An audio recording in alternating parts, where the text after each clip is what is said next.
BJP ನಾಯಕ R Ashok ಮಂಗಳೂರಿನ ಸರ್ಕಾರಿ ಜಾಗವನ್ನ ಖಾಸಗಿಯವರಿಗೆ ಮಾರಿದ ವ್ಯಕ್ತಿ. ಆರ್ ಅಶೋಕ್ ಸರ್ಕಾರಿ ಭೂಮಿ ಮಾರಾಟ ಮಾಡಿದ ಪ್ರಕರಣ ಮುನ್ನೆಲೆಗೆ ಬಂದು ತನಿಖೆ ಆಗಬೇಕು. ಕಾಂಗ್ರೆಸ್ ಬಗ್ಗೆ ಮಾತನಾಡಲು ಇವರಿಗೆ ನೈತಿಕತೆ ಇಲ್ಲ ಎಂದು ಮಾಜಿ ಸಚಿವ ರಮಾನಾಥ ರೈ ಅವರು ಹೇಳಿದ್ದಾರೆ.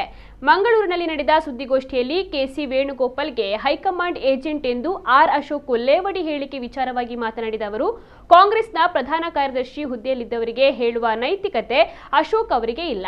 ಭ್ರಷ್ಟಾಚಾರ ಮಾಡಿದವರು ನಮ್ಮ ಬಗ್ಗೆ ಮಾತನಾಡುವ ಅಗತ್ಯವಿಲ್ಲ ಎಂದು ಆಕ್ರೋಶವನ್ನು ವ್ಯಕ್ತಪಡಿಸಿದರು. ಮಂಗಳೂರು ಏರ್ಪೋರ್ಟ್ನಲ್ಲಿ ಸಿದ್ದರಾಮಯ್ಯ ಡಿಕೆಶಿ ಬೆಂಬಲಿಗರ ಶಕ್ತಿ ಪ್ರದರ್ಶನ ವಿಚಾರವಾಗಿ ಪ್ರತಿಕ್ರಿಯಿಸಿ, ಮಂಗಳೂರು ಏರ್ಪೋರ್ಟ್ನಲ್ಲಾಗಿದ್ದು ಸಣ್ಣ ವಿಚಾರ, ಪಕ್ಷದ ಆಂತರಿಕ ವಿಚಾರದ ಬಗ್ಗೆ ನಾನು ಮಾತನಾಡುವುದಿಲ್ಲ. ನಾವು ಅನ್ನಭಾಗ್ಯ ಯೋಜನೆಯನ್ನ ದೇಶದಲ್ಲೇ ಪ್ರಥಮ ಬಾರಿಗೆ ಕೊಟ್ಟಾಗ ಬಿಟ್ಟಿ ಭಾಗ್ಯ ಎಂದು ಪ್ರಚಾರವನ್ನ ಮಾಡಿದ್ರು. ಜನರು ಸೋಮಾರಿ ಮಾಡುವ ಕಾರ್ಯಕ್ರಮ ಎಂದು ಹೇಳ್ತಾ ಇದ್ರು. ಈಗ ಇವರು ಮಾಡಿದ್ದೇನು ಎಂದು ಅವರು ಪ್ರಶ್ನೆಯನ್ನ ಮಾಡಿದ್ರು. ಅಶೋಕ್ ಅವರ ಒಂದು ಹೇಳಿಕೆ, ಬಹುಶಃ ಬೇರೆ ಬೇರೆ ಹೇಳಿಕೆಗಳನ್ನು ನಾನು ನೋಡಿದ್ದೇನೆ. ಕೆಸಿ ವೇಣುಗೋಪಾಲ್ ಹೈಕಮಾಂಡ್ ಒಂದು ಏಜೆಂಟ್ ಅಂತ. ಇವರು ಹೈಕಮಾಂಡ್ ಇವರಿಗಿಲ್ವಾ?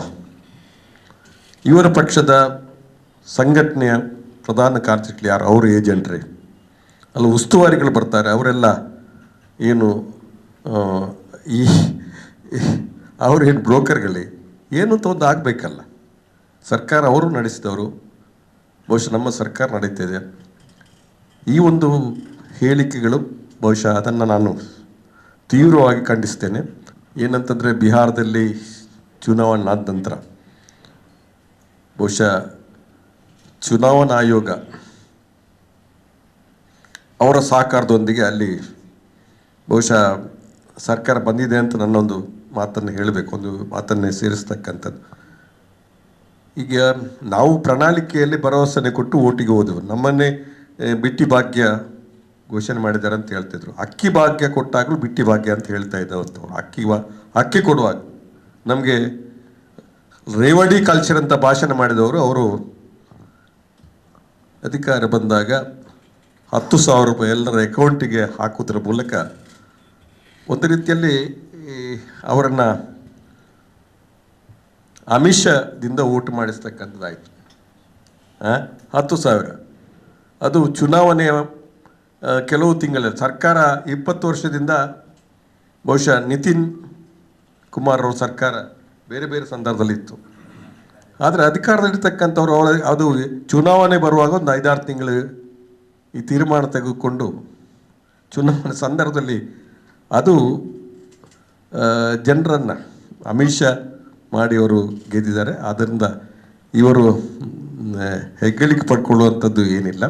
ಈ ಅಶೋಕ ಅನ್ನುವಂಥ ಒಬ್ಬ ವ್ಯಕ್ತಿ ಬಹುಶಃ ಅವನು ರಸ್ತೆ ಸಾರಿಗೆ ಸಂಸ್ಥೆಯ ಮಂತ್ರಿ ಆಗಿದ್ದ. ಅದ ನಂತರ ನಾನು ಕೂಡ ಮಂತ್ರಿ ಆಗಿದ್ದೆ, ಸಾರಿಗೆ ಮಂತ್ರಿ ಆಗಿದ್ದೆ. ಬಹುಶಃ ಸರ್ಕಾರದ ಕಡೆ ಅನೇಕ ಜಾಗ ಇತ್ತು, ಅದನ್ನು ಖಾಸಗಿಯವರಿಗೆ ಮಾರಾಟ ಮಾಡಿದಂಥ ವ್ಯಕ್ತಿ. ಮಂಗಳೂರಲ್ಲಿ ಕೂಡ ಒಂದು ಜಾಗ ಇತ್ತು ಬೆಂದೂರು ಕಡೆ, ಅದನ್ನು ಕೂಡ ಖಾಸಗಿಯವರಿಗೆ ಮಾಡಿರ್ತಕ್ಕಂಥದ್ದು. ಇವರ ಏನು ಬಹುಶಃ ಇವರು ಅಧಿಕಾರದಿದ್ದಾಗ ಏನೆಲ್ಲ ಮಾಡಿದ್ದಾರೆ ಅಂತ ಹೇಳ್ತಕ್ಕಂಥದ್ದು ನಮ್ಗೆ ಗೊತ್ತಿರತಕ್ಕಂಥ ವಿಚಾರ. ಇವತ್ತು ಪ್ರತಿಯೊಂದು ವಿಷಯದ ಸಣ್ಣ ಪುಟ್ಟ ವಿಷಯಗಳನ್ನು ಬಹುಶಃ ಜವಾಬ್ದಾರಿತ್ವವಾಗಿ ಮಾತಾಡದೆ ಇವರು ಮಾತಾಡ್ತಿದ್ದಾರೆ. ಇವರು ನೈತಿಕತೆ ಇವರಿಗಿಲ್ಲ. ಇವರ ಪಕ್ಷದಲ್ಲಿ ಏನು ಆಗ್ತಾಯಿದೆ ಅಂತ ಹೇಳೋದನ್ನು ಅವರು ತಿಳ್ಕೊಳ್ಳಿ. ಬಹುಶಃ ನಮ್ಮ ಪಕ್ಷದ ಏನು ವಿಚಾರಗಳ ಬಗ್ಗೆ ಮಾತಾಡ್ತಕ್ಕಂಥ ಅವರಲ್ಲಿ ಏನಾಗ್ತಾಯಿದೆ ಅಂತ ಹೇಳಿ ನೋಡಿಕೊಳ್ಳುವಂಥದ್ದು. ಪಕ್ಷದ ವಿಚಾರದಲ್ಲಿ, ಪಕ್ಷದ ವಿಷಯದಲ್ಲಿ ನಮ್ಮ ಪಕ್ಷದ ವಿಷಯ ನಾವು ನೋಡಿಕೊಂಡು ಅದನ್ನು ಮಾಡ್ತಕ್ಕಂಥದ್ದಾಗಿದೆ.